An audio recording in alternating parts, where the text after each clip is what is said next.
Hello and welcome back to my channel. I'm Jude, ATCL, and if you're new here, hit that like button, hit that subscribe button, because it helps me know that this is helping all of you. But before I start this video into how to get an A star in GCSE history, I want to give a massive shout out to my history teacher. One of my favourite classes was history, because it was so enjoyable, because my teacher made it so much fun. So thank you. And now, let's get into the video. Number one is my history notes. I have 90 pages of notes that are really densely packed with facts. I decided in fourth year that I was going to start making my history notes as we went along so that I didn't get stuck at the end of fifth year with all the notes to make. I am so glad I did. This notebook here, this is my black notebook. Started off way back in Nazi Germany and has carried me through the whole way, just through these pages and pages of history. I used to highlight them and then I just ran out of time to highlight, and there's now just pages like this, which is all just information of notes. There are 90 of these pages. I did number them all the way up to page 90, right there. So yeah, that was a long one. This took me 2 years to make these notes, obviously, because there are 2 years. But yeah, yeah, 90 pages. So they were taken directly from my class notes, because the class notes my history teacher made were so good. They were really good class notes. So what I would do is I'd take all the key points and put them into bullet points or numbered lists, which, as you know, I like bullet points and numbered lists. I would learn each booklet really thoroughly, because we had what we called a fun quiz. It was a test, but we called them fun quizzes.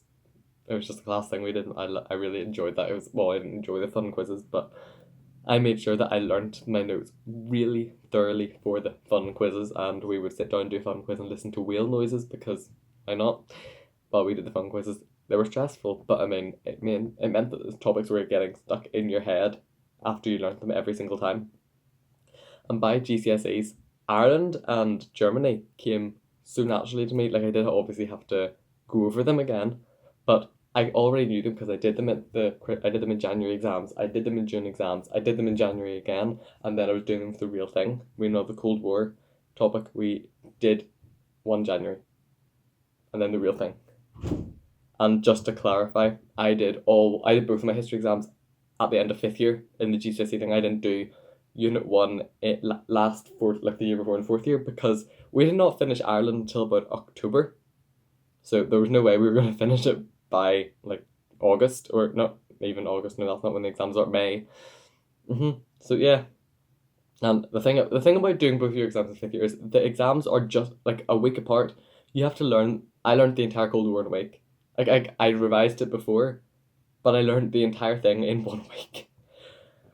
It was so stressful, because I knew Ireland and Germany very well, and then the Cold War was well, let's go and do this in this 1 week between these exams when I have other exams at the same time. But yeah, that was stressful. But yeah, notes, 90 pages. There are a lot. If you're doing history, you will be making a lot of notes, but just stick at it and do it throughout your entire year. 2 is the history revision guide, which I have placed at the bottom of my pile of history things for some reason. Here we have it, the one with the American guy. Or no, it's not the American guy, it's probably them pulling down a statue of Stalin or something like that. I don't know the context of that. Never looked into that, but yes. I should probably know what that is, but I don't. Whoops. Anyway, yes, so highlighters were very useful. Highlighters were very useful. So what I would do is I would go through the revision book and I would highlight the book, and then I would go and make a poster on it. I will show you posters next, but yes, so the revision book was really helpful for revision, believe it or not. It just kind of helped you to learn it said all the facts in each way. Now, the one thing I would say about the history revision book is it doesn't have all the information you need to know compared to the chemistry one, which has pretty much everything. The history one doesn't have every single thing you need to know. You do need to know wider information than what it gives, but for what it does give, it's very good. I did all the revision tasks. Now in this book there are these revision tasks that are beside quite a lot of the pages here, and I would do them all just to make sure I knew it. Some of the essay ones I didn't do because I was like, essays no. But yeah, I would do most of the revision tasks. It is a really good book and I definitely recommend getting it. And for the Cold War, whenever I was being tested on it, I would go through it in chronological order, because chronological order is extremely important for history, because sometimes you have no idea when things are coming in, because there's like something here and something here and something here and something here and all over the place. But yeah. Number 3 is posters. So I made like summary sheets of the entire topic straight from my class notes. Some of them can be seen here. So that is, what topic is it? You can see that it's reversed for me. Emerging superpower and rivalry, that topic is all there.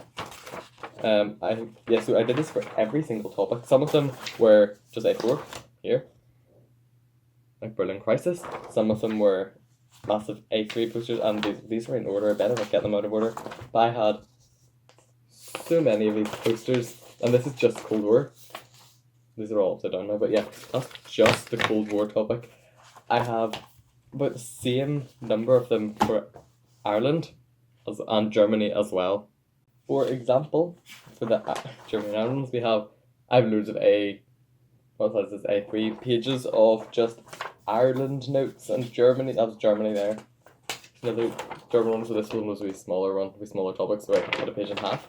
And these notes, like, there are so many pages I have of just massive posters, radios, like,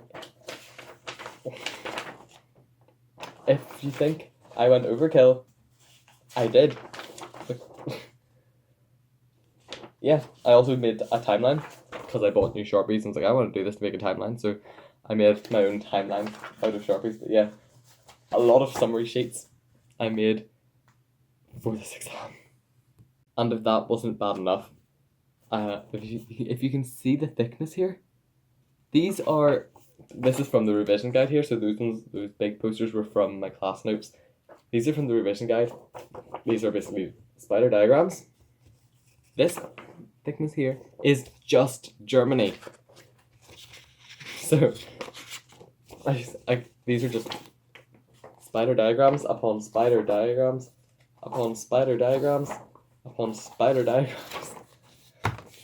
Basically what I would do is I'd take a section from the revision guide and I would just make a spider diagram out of it and make another one out of the next section and make another one out of the next section, and do it in colour schemes so they were easier to read.